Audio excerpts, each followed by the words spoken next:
नमस्कार मित्रांनो, मी सारंग भगत. आज मी तुम्हाला गावरान शेळी आणि उस्मानाबादी शेळी याच्यातला फरक सांगणार आहे.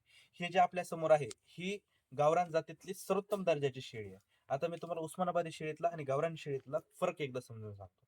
मित्रांनो, हिची लेंथ जी आहे ती मोजली डोक्यापासून तर शेपटीपर्यंत तर 4 इता भरते आणि हाईट जर मोजली तर 3 इता भरते.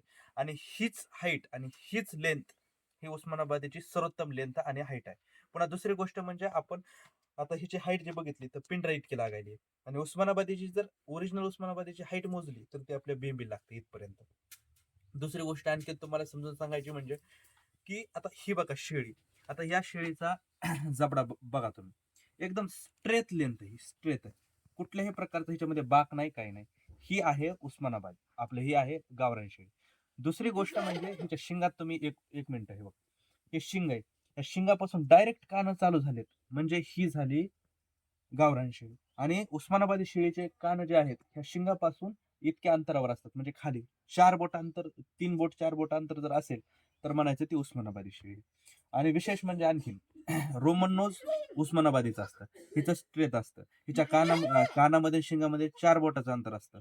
आणि उस्मानाबादीमध्ये 4 बोटाचं अंतर असतं. हिच्यामध्ये 3 बोट आपलं सॉरी कानापासून लगत शिंगापासून लगत कान असतं. ठीक आहे, सॉरी असू द्या. पण तुम्हाला कळाला ही महत्वाची गोष्ट.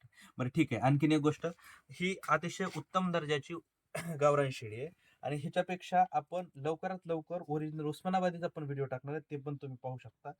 ही टॉपची गावरान शेळी आहे.